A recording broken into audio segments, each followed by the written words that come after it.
I need somebody to tell us, what are we supposed to do? I'm legitimately like so defeated. What are we supposed to do? That man got in front of the generals and said, we need to start training in big cities, and we're going to Chicago very soon. Today, after midnight, like defeated. Number one, try to reach the people who look like us, who support all this because of their faith. Number two, stop buying all of their junk. And number three, is $405 to file a federal lawsuit, and it's free if you can't afford it. Happening in Chicago feels like something out of a movie, and it has people traumatized. When people experience a trauma, they automate to a few different trauma responses. You have fight, flight, freeze, or fawn. A lot of us are frozen. A lot of us are still because we don't know what to do. We feel powerless, we feel hopeless, and we feel like it's out of our control. It is absolutely not out of our control, and that's by design. That's how they want us to feel. Fear is a very normal human emotion, and in this case, fear is calling you to lean in and not run away. Fear is calling you to get up and act in some way in accordance with your values for the person that you say you are and what's important to you. And if that is human rights and human dignity, then you absolutely have to act now. First, the questions are, what are you going to do if they come for you, if they break into your complexes, if they start dragging you out of your houses at night? I understand how concerning, scary, traumatic that is.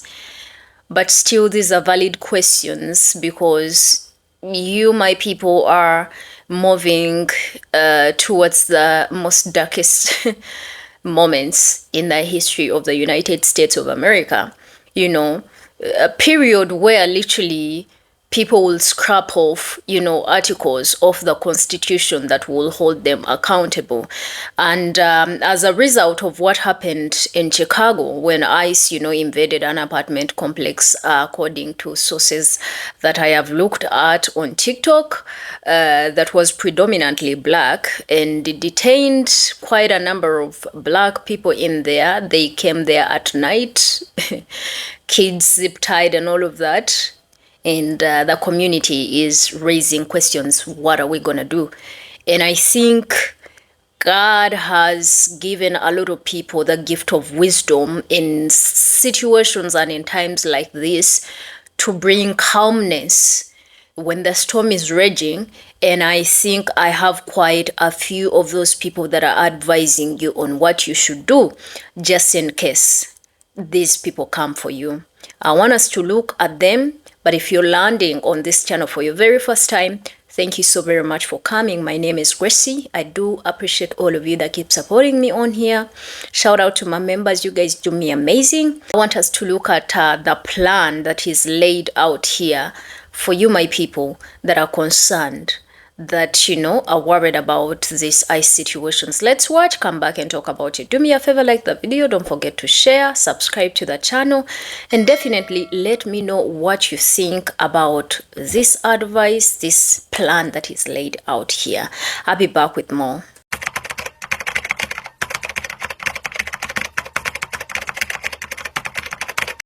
I need somebody to tell us, what are we supposed to do? I'm legitimately like so defeated. What are we supposed to do? That man got in front of the generals and said, we need to start training in big cities, and we're going to Chicago very soon. Today, after midnight, like today, October 2nd, they raided an apartment complex full of American citizens. After midnight, on a school night, they zip-tied children. I'm so frustrated. They zip-tied children. They said one baby was naked. They wouldn't even let the mama go get her no clothes. What are we supposed to do? I keep seeing people in the comments like, we need to fight back. You're like, you got us wrapped up in this society where we can't pay our bills. We can't afford to eat. We can't afford to even have third spaces. You got us so wrapped up in this capitalistic society. People got, all they thinking about is how their kids got to go to school and they got to go to work tomorrow. They can't miss work because they got to pay their. What are we supposed to do? Call our Congress? The people who can tell us what to do ain't telling us nothing. I'm legitimately so frustrated and I feel so defeated, and I actually don't know what to do. And I don't know what is required of me in this moment. What is a protest supposed to do? What is calling our Congress? They own the Congress. They own the Supreme Court. They own the Senate. You would not vote. I'm so frustrated. Because it didn't have to be like this. And now our children are suffering. And people, hardworking people are suffering. And this is not okay. I'm so angry. And I don't know what to do. Today, October 2nd. Hi.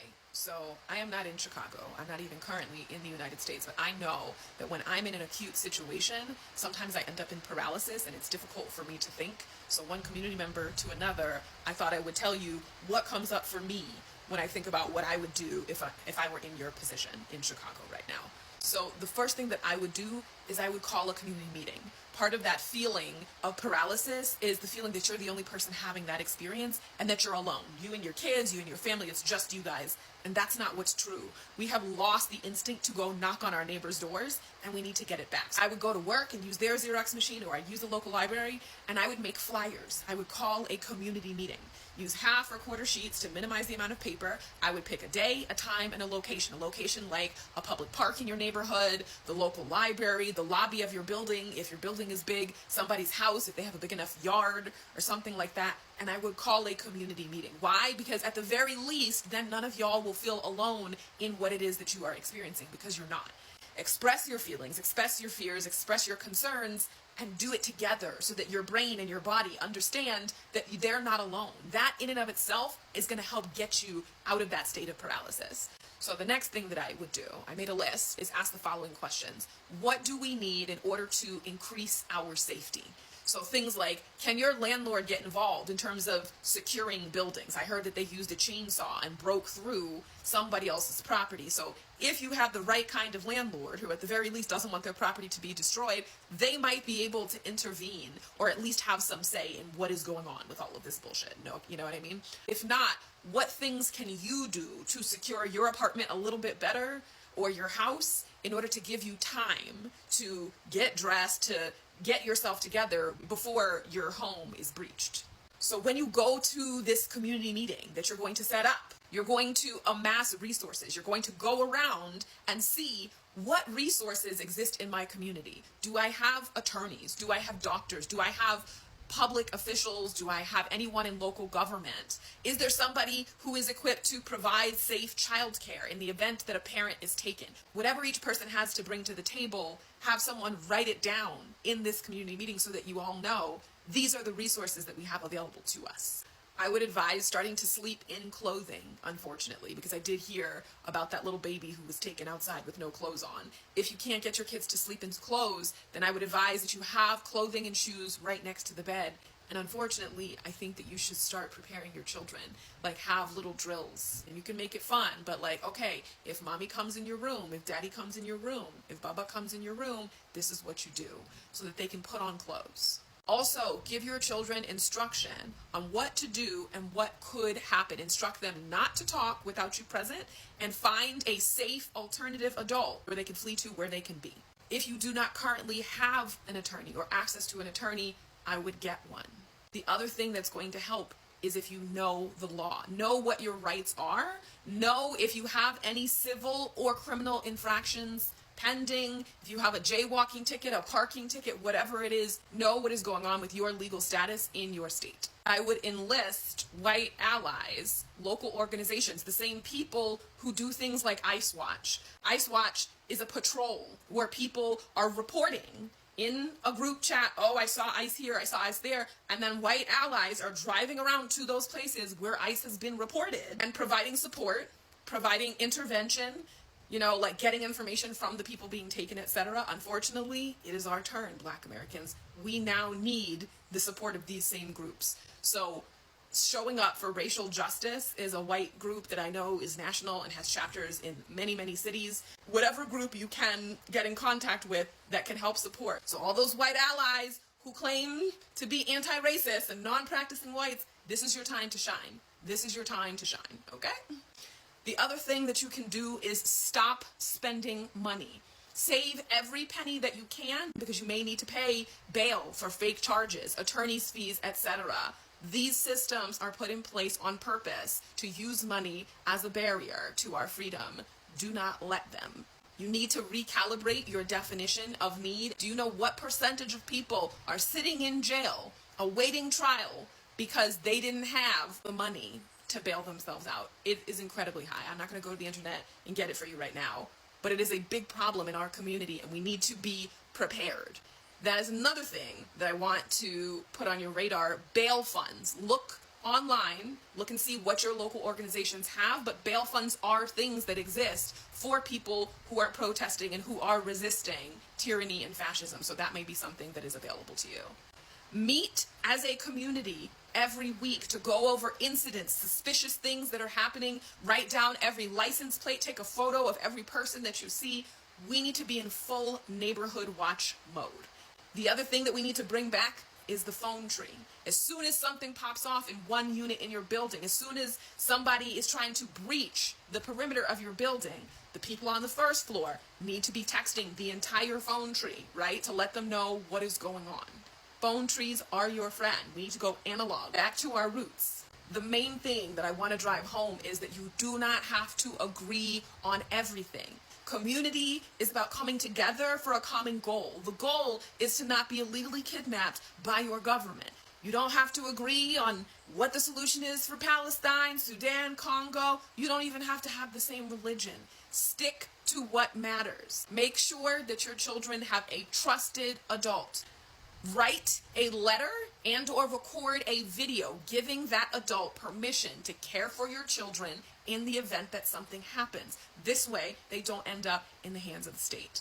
This is a really terrible and uncomfortable video for me to be making, but I hope that it helps. You are not alone. You do not need to be in paralysis. We have been fighting for generations, and we will continue to fight. Happening in Chicago feels like something out of a movie, and it has people traumatized. When people experience a trauma, they automate to a few different trauma responses. You have fight, flight, freeze, or fawn. A lot of us are frozen. A lot of us are still because we don't know what to do. We feel powerless, we feel hopeless, and we feel like it's out of our control.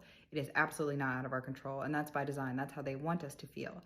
Fear is a very normal human emotion, and in this case, fear is calling you to lean in and not run away. Fear is calling you to get up and act in some way in accordance with your values for the person that you say you are and what's important to you. And if that is human rights and human dignity, then you absolutely have to act now. First, you can start by connecting with organizations that have been on the ground doing the work in the field for years and decades and know how to do it well. Here's a list of some organizations. One of the organizations that I recommend in particular is the ICIRR. They offer legal support, rapid response resources, and a network of community initiatives that you can get involved with right now. Second thing you can do, look to your neighbor. You do not have to go far to enact change. Look in your own neighborhood, okay? I know Chicago is segregated, so when I say neighborhood or neighbor, I mean neighboring neighborhoods. Look at the parents at your child's school, your co-workers, people that you see in the building every day. It takes 2 seconds to say, hey, I'm going to the store. Want me to grab you anything? Hey, I'm grabbing a coffee. Want me to grab you anything? It takes 2 seconds to just be a non-transactional human that understands that other people's human plight is bigger than yours right now. If you witness an unlawful raid or enforcement happening, pull out your phone, record it, record details, license plate numbers, badge numbers, things like that. This documentation can later be crucial for advocacy efforts and legal supports on the ground right now trying to do their best. And the next time you find yourself feeling stuck and frozen, remember that this is by design. An act of resistance is movement. You cannot remain in this frozen stance. So take a breath. Pick one thing that you can do, whether it's picking up the phone to call your alderman, reaching out to legislators, checking on someone that you know is probably being affected by this. All those things matter, and they are all a part of the fight that we are in together.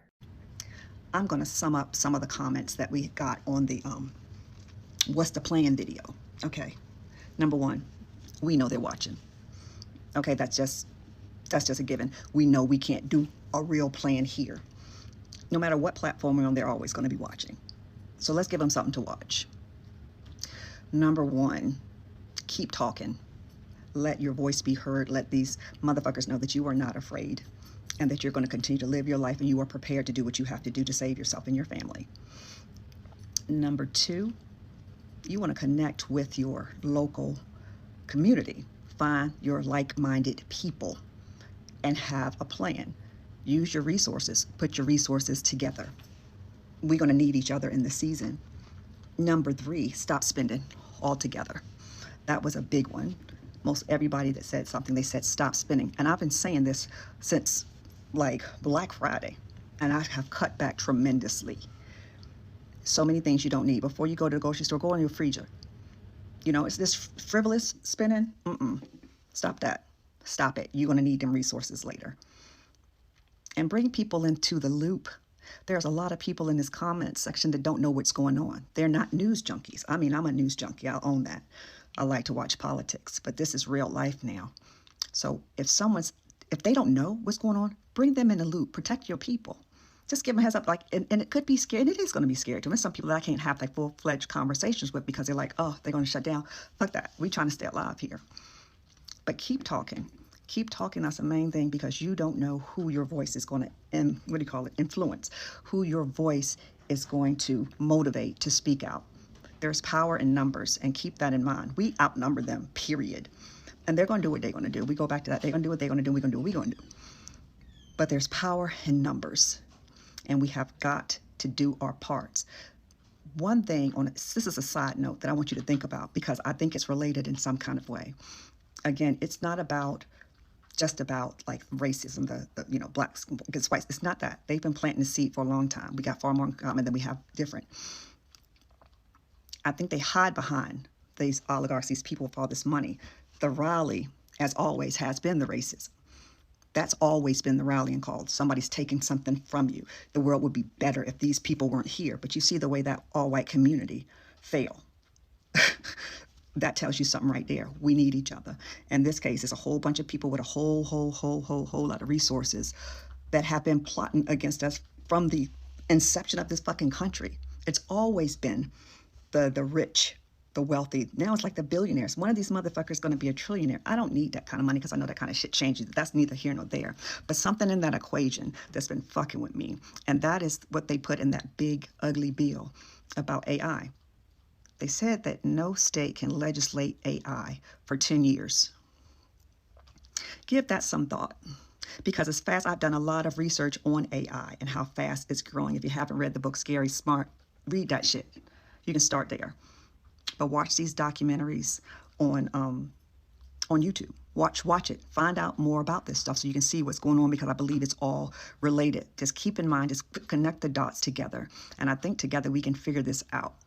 But let's not, let me just throw in where the goddamn Epstein files at. Let's not forget about that, because I do believe if we release those, a lot of information will come out too. A lot of things that we're not seeing, and it might not be a direct connect, but it's a connect.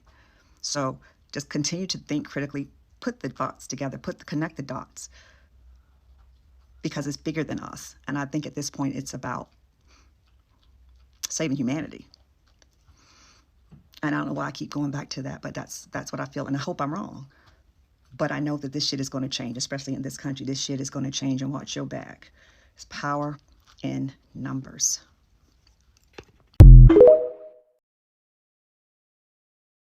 I am super excited to go shopping for some new fall clothes.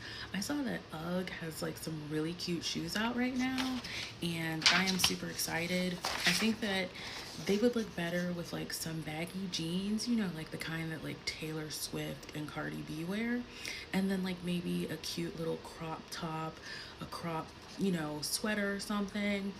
But then I also like those long, cozy knit sweaters from like maybe Shein, the kind that have like multiple colors on them. You can pair those with anywhere, and a pair of baggy jeans and some Uggs, or maybe like your Nikes.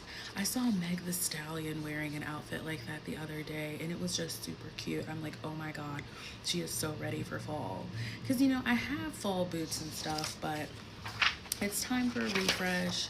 It's time to look for something more trendy, just get with the times. I need to update my wardrobe. So I'm gonna hit up Old Navy, TJ Maxx, Marshalls, maybe Macy's, see what I can find, because it's getting cold out here in these streets. If ICE illegally breaks into your home and tries to detain you, that is what the Second Amendment is for.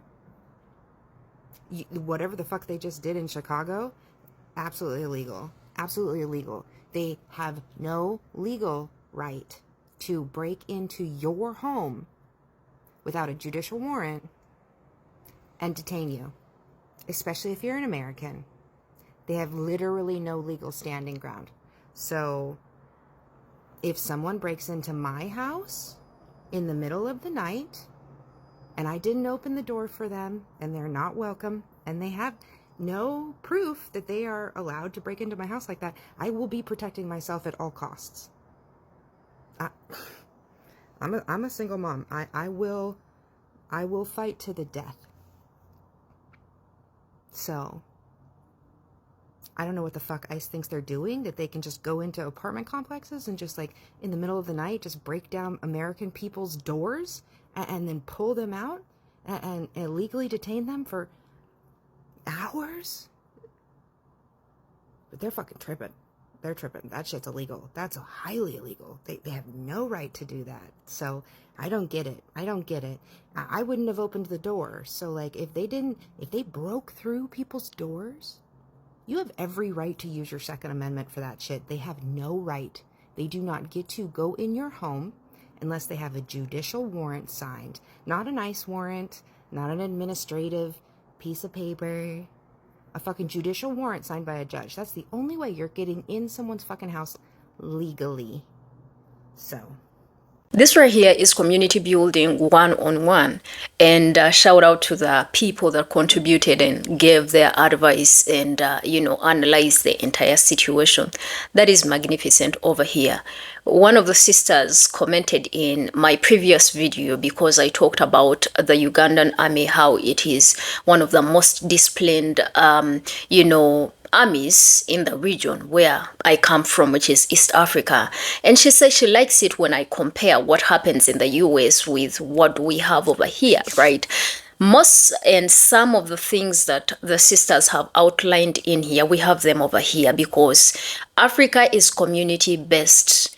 Africa is community based. Africa is community based. I repeated that 3 times.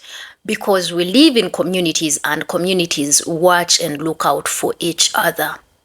Now, much as for us, we don't look out for law enforcement breaking in and detaining people unlawfully, however, you should expect somehow someone can come and break into your house, right? And for us to be disaster prepared in situations like this, we normally have a whole community sometimes on a group chat. For example, it can be a security council. All of us let's say my family has like 2 or 5 people, one person submits their number in the entire group chat, and this group chat contains the police officers, which security operatives you can reach out to just in case there's an emergency at night, which has ambulances where you can call just in case it is a sick emergency, someone is breaking into your house, which nearby police station, because even on village levels we have law enforcers, we call them local defenses, right? They be circulating through the night in the villages just to make sure that the village is safe. Some villages are enclosed. They have gates whereby intruders are not allowed to enter past a certain time. Because you will be asked on that gate, you'll be asked, where are you coming from, who are you, where are you going to? All the residents in the areas are known. That's what our community does. In this community where we live, most of the people know each other. In the community where we live, most of us help each other. I can't watch my neighbor starving. My neighbors can literally come and knock on my door and be like, hey, do you have salt? And I'll give it easily, and I'm not expecting them to pay for that. Do you have a matchbox? Do you have some oil? It is too late. I can't go to the supermarket. I can't access that. That is community. That's what we do over here. So I second each and everything that one of the first sisters said in here, what you are supposed to do. It does not take so much for you to go back to literally, weaving or formulating communities. It doesn't take so much to speak to people. I know that America is indeed an individualistic society where everyone minds their own businesses. But in situations like this, when you know you are the target, this has to force you to come together. You don't have to agree on everything, but you must have a common goal that you all are working towards. converge in community meetings. You Americans, I'm surprised you guys don't use WhatsApp a lot. WhatsApp has saved a lot of people over here because we all be on the group chat. Soon as someone sends an alert message and be like, I'm in trouble, all the people that are awake, they start making connections and calls. And imagine, these are not people that live in my apartment complex. These are people that probably live an hour away from where I am, right? But they start making calls of who can help. Yeah, and in cases like this, most of the times it really helps. So build a community, talk about these things because of the trauma ICE is causing on the people. When you open up and talk to people, it relieves you a bit, because at least you know that you are not in this alone. One of the things that normally destroys people the most is knowing that they are in this alone. So creating an atmosphere where you guys need to know that you are not alone. For example, if the complexes have Black people, make sure that at least you have some common grounds, you guys, where you guys meet and discuss some things. You may not even need to go in probably a park or something to talk about these things, but in these groups, because most of these groups are encrypted, right? Make sure that you have your people in there, talk about stuff, right? And prepare, put security guidelines and be like, okay, I need this as an extra, a tip for protection. And for the landlords, you'll have heard as well, how can you better the security, especially now that you know that these people actually don't respect nobody. The reason as to why people should come together and have community efforts is because the people that are supposed to be protecting you, they are breaking the law. They are breaking the law. And when they do all that they are doing, because I see these people are literally breaking into people's houses, these people have to be sued too, especially if they do not have a warrant. Like if they don't have anything that shows that they are allowed to break into your house, right? They need to pay for the damages that they have caused. Don't let them go like that. Know your rights. Know your rights and know who you're supposed to be reaching out to. You do not have so much power backup from the law enforcement. Therefore, if you have anybody that is in law enforcement and it is for your people, make sure you involve them in these initiatives as well. Okay? Talk to each other. This is time for people to protect each other. The eyes of the world are watching this situation and the state of Chicago and more other cities where, military is going to be pushed and just sent there and more other whatevers, right? As other people, as other states are speaking on your behalf, because this is another tactic to also protect yourself with. There are people that are documenting, that are watching and observing your state as well and the injustice that is happening. They are going to continue shedding light. While they shed light, you guys make sure that you make an effort to come together and be together. Okay? And you've seen, record the number plates, of course, these are lawless people. You have to do that with caution as well. Yes, but make sure that you guys are together. Come together, discuss these things. Discuss, have something in plan to handle the trauma that some elder people, the senior citizens are going to be going through. They need people to talk to them. I know the Black community is educated. There are people that have capacity, those that have, that are therapists, counselors, and all of that. Make sure that you are prepared to serve your people in this moment without expecting anything. Why? Because these are the same people that are going to be looking out for you. Now, with that being said, the raid and everything that is being talked about, they are saying that they were aiming at, Venezuelan whatever gangs, stuff like that. And unfortunately, did they find any people that were associated to that? I don't know. But the kids that went through all of this, right, they are also traumatized. That's why I said these people need to be held accountable at the same time. keep the evidence and make sure you sue them and make a bag out of the federal government as well. But I want you guys to let me know what you think. I told you how we live over here. We live in a community. We help each other. I might be going to the supermarket and I pass my friend. I'm like, what can I bring you? Be like, oh, can you buy me chocolate? And I buy chocolate. I bring it as a free gift to keep that, community togetherness. I know that you guys do it, but at the same time, it is lacking. And I think in moments like this, you need each other. You need to, enforce and work on that. Let me know what you think in the comment section.